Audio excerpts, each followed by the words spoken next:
Well, Tom, T-Bone,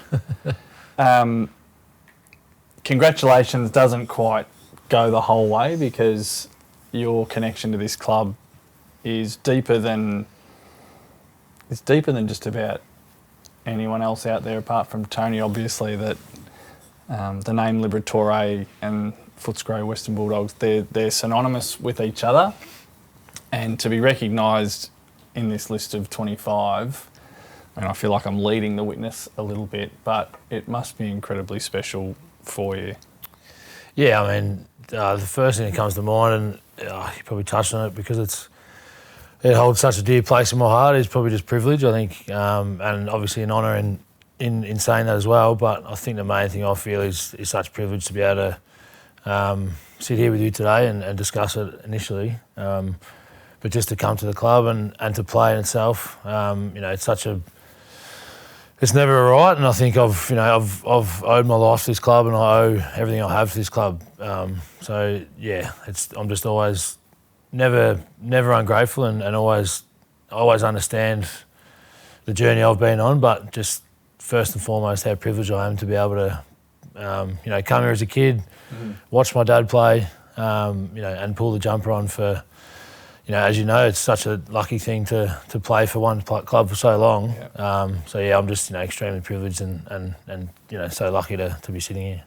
You've had such a long and distinguished footy career already, decorated, and still somewhat underrated, in my humble opinion, externally, not within the football club. I think Marcus is probably the best player at the Bulldogs, but I have often argued that you're the most valuable Bulldog, or an MVB. Nice, yeah. You like that? See what I did there? I sort of flipped it around there. But to cover the whole story, we do have to go back. Now, I think the typical or orthodox way would be to go back to when you were drafted, because there's some gorgeous photos of you and Mitchy Wallace, both father-sons from the early days. Yep. But I think in the spirit of your unique spirit and attitude to footy and what you bring to the game, that for Tony's last game, and I want to focus more on you than Tony, because Tony will get his time to shine. I feel like your career at the Bulldogs started officially on that day when you ran out and the fringe was slicked up. Yeah, I think, that rite of passage, I think I may have headbutted a tub of gel before I left the bathroom that morning. I was playing that day, and look, I was pretty green and naive. I could daydream with the best of them. But I remember that kid. I remember that Tom. But then there's the young kid that was drafted and made an immediate impact. And then there's the bloke sitting next to me right now. But it's a part of your marrow, this footy club, isn't it? Like it's almost a silly question to say, what does the club mean to you? Because you've been involved, you've been a part of it before you even had to contemplate the question. Does that make sense? Yeah, definitely. I think particularly the last maybe 2 or 3, maybe 4 years, I've probably started to understand and be able to, I suppose, explain a bit better as to how much it does mean to me, and sort of what I alluded on before about how grateful I am, and I think earlier, because I do get asked that question a lot. Yeah. It's like, you're right. It's like, how to, how it obviously means a lot to you. It's like, well, it does, but in what capacity, or how do you explain it? But I think it's, as you said, it's just I don't know. It's hard to explain because I've never known anything else. Yeah, if that makes sense. Yeah, that's what I totally understand. It's hard to elemental in your life. Yeah, correct. It's hard to look back on it and go, it meant this to me, or it did mean this to me. I'm like, it just is. It's just part of me, I guess. A lot of father-sons, and we see so many of them in the game, and it's kind of one of those traditions that's almost gathering more momentum in modern footy. Was it ever difficult for you, like in that transition of going from underage football, where you were clearly a star, to then being drafted and to the same club as your famous dad, and then playing senior footy right from the get-go? Was the name a difficult thing for you to navigate? Because it didn't seem to be from my point of view watching you come in. I've thought about this a lot, and I try and figure out that maybe there were times that it would have been hard or whatever, but I can't reflect on a period that it was difficult. And I think I have the answer for you, and I think it's because of the way my dad approached it. So, Dad was so, I don't know what the word is, but he was so diligent and mature about the fact that, you know, I was through his name or through his career, I was playing. But I think because of how he acted as a parent and not trying to be heavily involved, or he was never really my coach, you know, which is sort of how we went about it. But I think the way he approached it, and I think the way he sort of set that scene was probably why it didn't really affect me, I think. Yeah. So you're a part of this list of the 25 great players in the history of the footy club, it's a huge acknowledgement of your career, and you sit so comfortably amongst that list. You won the best and fairest in 2014. I've had this theory, and I want to try it out on you to see if you like it. But I feel like champions of the Western Bulldogs, there's sort of two family trees. There's the John Schultz family tree, and there's the Tony Liberatore family tree. There's this sort of, you know, the John's like the grace and the style and this sort of reverence. I got style. Fred Perry. Well, but the beauty of our footy club is that there's also this soul and this grit and this mongrel to it, and it's about fighting against the odds and fighting back when our backs are against the wall. Which leads me to 2014, which was a terrible season for us. It was dire circumstances that ended up in catastrophe at the end of the year. Yeah. And you win the best and fairest. Is that something that is that a decision that you kind of make when times get tough? It brings out the best in you, or do you feel like it's just something in your bones? I don't know. I don't know if I can trace back to my nana coming over on a steamboat, and that maybe it's sort of through my genetics, because I think it would certainly pass down from old man for sure, because he but it's broader than your old man. You're like into maybe I'm not sure. Yeah, I'm tipping. That's not a stretch for me. Yeah, I think that makes a lot of sense. Yeah, because Nana was. I think she came over on a boat with maybe 100 people, and a lot of them died on the way over, and she survived. So and then had to fight once she got in. Yeah, then I had to fight, and my granddad had to work a job during the day, and then I had to go and work off at night, and have 4 kids in the meantime. So yeah, I mean, I'm not sure if we could put it down to some sort of that, but also I think during those times, so like as I alluded to before about Tony, like during those times, he's probably been one of my biggest influences week to week. So no matter if, good, bad or ugly, he's always texting me saying, keep your head down, good game. Because it's like I hated how hard that year was, and we were losing, and I think I dropped you home one day, and you're like, it's going to get better. We'll flat as. I remember we were like 0-3. I was probably telling myself as well. Yeah, probably. But I think I dropped you at the mechanic or something. I'll never forget this. And I was so flat. I'm like, looking back now, it's like, it's more to life. And the small sample size. And and like, still like, it might have been still would have been April in the season. And you're like, it's all right, mate, it's going to get better. I'm like, yeah. When? Yeah, you got an expiry date, like. But no, in saying that, like, even if I played well, and I'd still get pissed off if we'd lose, like, my old man would be,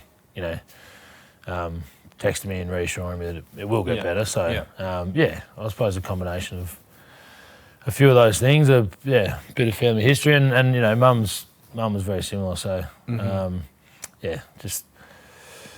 a combination of everything, and obviously some pretty solid teammates at the time, like yourself, and we did have a strong group of teammates. We just couldn't put it together. So. The 2016 flag is, it's the centrepiece for the modern iteration of the footy club, and for players like yourself and in your generation that was part of that famous team. I'm kind of interested about your experience of, 2015 you do your knee, so you essentially have the game taken away from you for the first time in your life. Yep. And then you get 2016.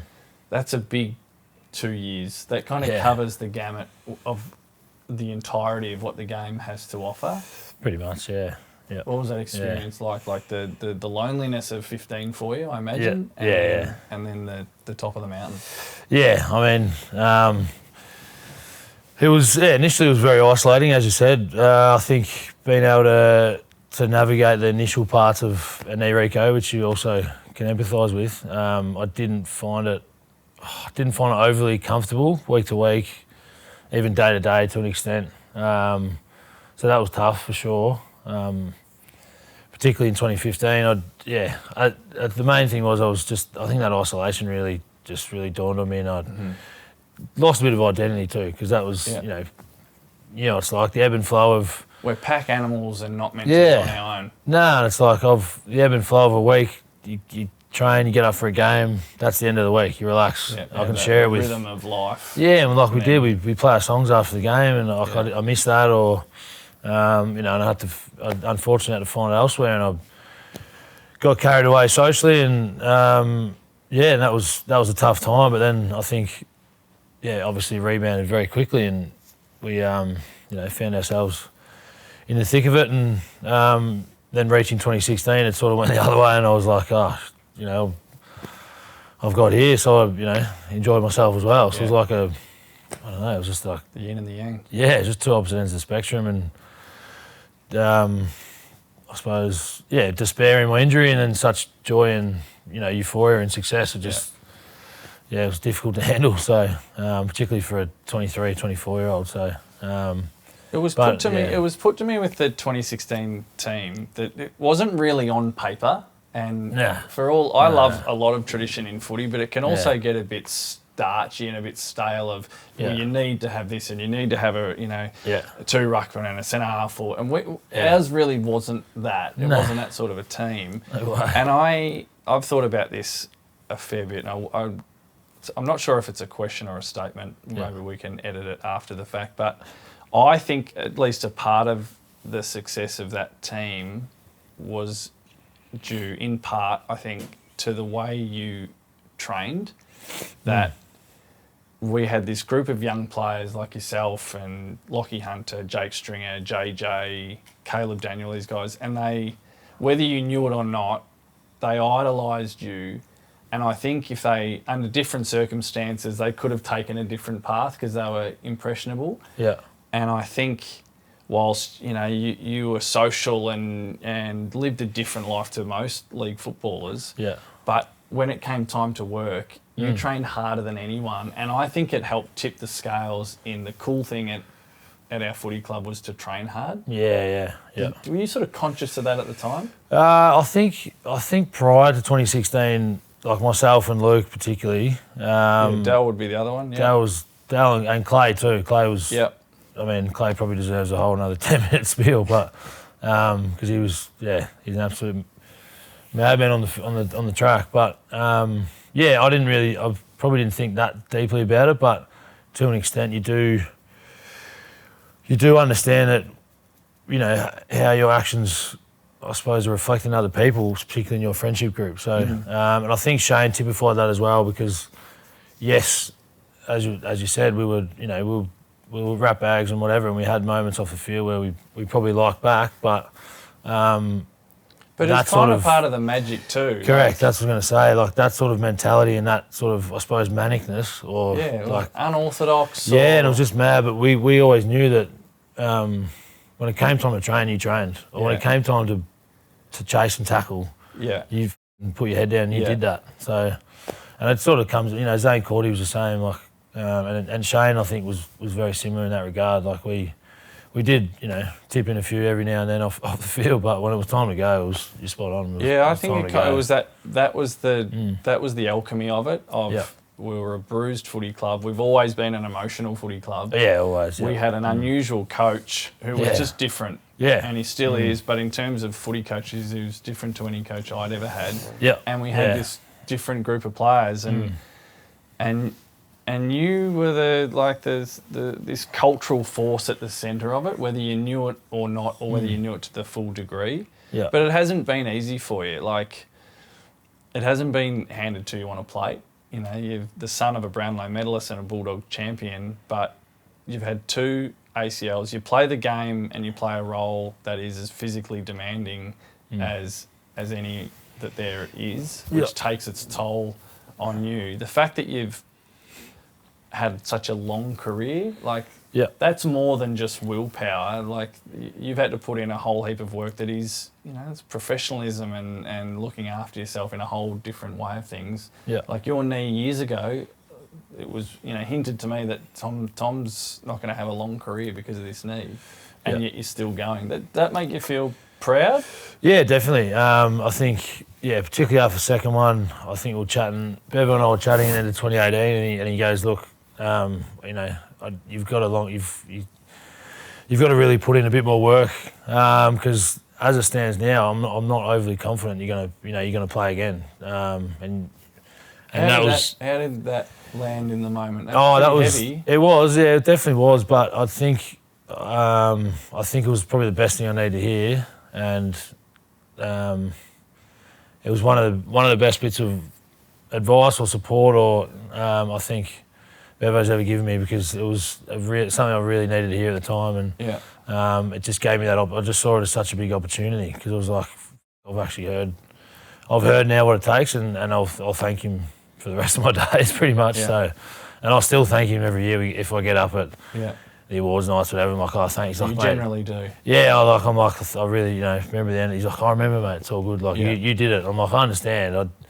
That's what you're saying. I did put in the work, and I did get to work on myself mentally as well. I had to tap into a lot of stuff and do a lot of writing still and that sort of thing. So from a mental health point of view, and younger players, I think that's been a big part of my journey. It's a good segue into leadership. So, but yeah, I think there's been it's been a bit of a journey, and it's had its ups and downs. But I think after that sort of 18-19 period, I went to work and set myself up.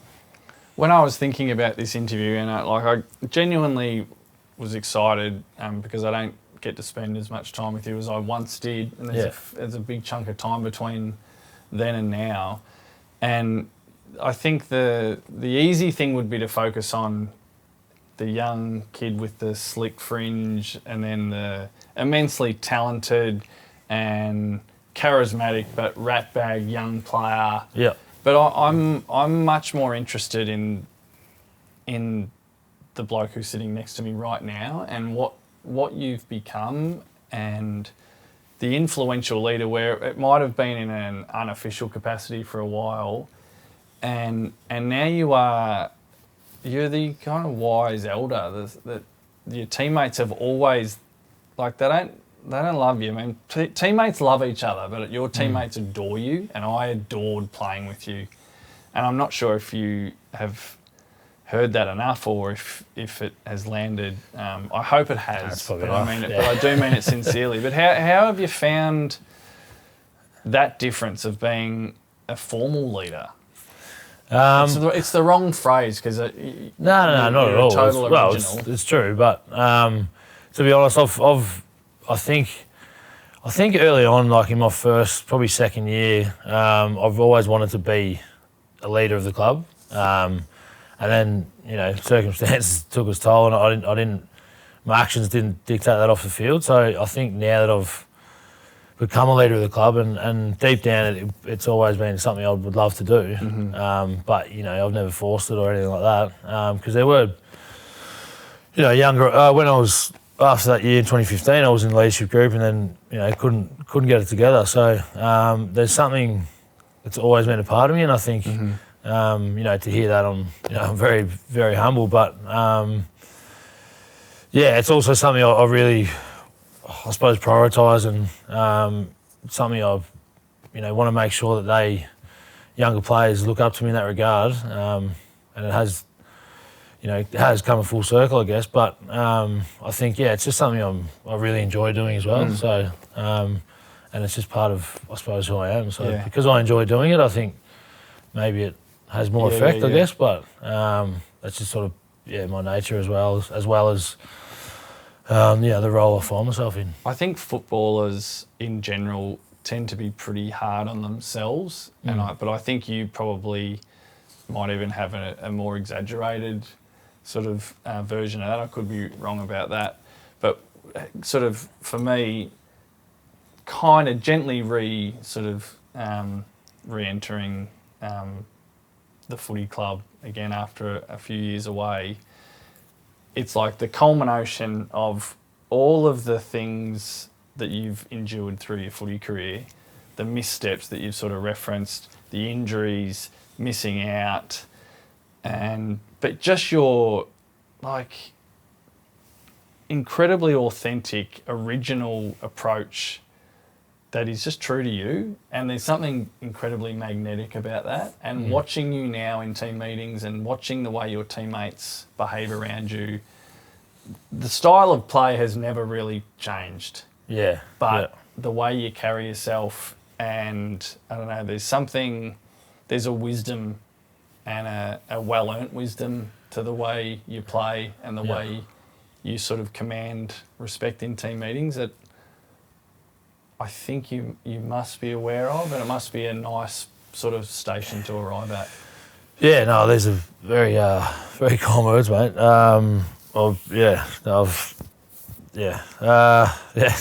Thanks, mate. No, they're definitely. I think there has to be some awareness about it, because otherwise you got to consciously understand what you're doing, because that's what I've understood more so now is. To be a leader and to understand that, you've got to consciously be aware that you're affecting other people's behaviours, or so there are times when you can't fully be yourself. Like, you got to understand. When I was younger, I was much rougher around the edges. So I think now it's just been a much more happy medium around that, if that makes sense. So in terms of meetings or interactions, and that's another thing Bevo said to me at the end of 2018 when I was coming through that knee, he goes, you don't understand how inadvertent your leadership is. You've got to understand more for your benefit, mainly for your benefit and the club's, how much your actions, just without even understanding, affect other people. And that's such one of the more, I suppose, paramount pieces of advice I've got from that I've received from Bevo, and I suppose that, along with my personality, and then also influence from myself, from Bont, from Woody. Now we've got Jaron Geary, so I think a combination of all those things allowed me to sit in like a safe middle ground where I can still be myself, but I can still understand. You created that space for yourself. Yeah, and I can still understand what it takes. Because sometimes the detriment to you and others is to not be yourself all the time, if that makes sense. Like. Because it is about the greater good and the team and the club. So, for what it's worth, mate, you sit incredibly comfortable in that list of 25. I know you're a proud Bulldog, and you came into the footy club with a famous name. You've made it your own, and I think you're one of the great players that I've ever seen wear the jumper. I know you're a proud partner. You're a proud dad as well. I also know that you're a proud 6-footer. Yeah, we discovered that. Whether we have to double check, triple check, that's not important. Yeah, you're a 6-footer, and I genuinely think that in the history of the game since I've known it, I don't think there's been a 6-footer who's played with more physical presence that I can think of. And I know that your teammates, they felt braver and they felt more confident because you were there, because you have that combative spirit and you have this self-belief, and you love it when things get messy and things get dirty. And that made other players better, and I know it made me better. And it's something that you do need to hear, because it's often, we talk, physical presence is often reserved for ruckman or centre forwards. But I think it kind of captures something that's uniquely yours, and there is only one Tom Liberatore. God, that's a true word has never been spoken. I love playing with you. I think I know you'd be proud to be a part of this list of 25, and you've still got plenty of gas in the tank. So I love playing with you. Thanks, mate. Long admired you. Long may it continue. Thank you very much. I appreciate it, mate. Cheers, mate. Thank you. That made me cry. Almost got me.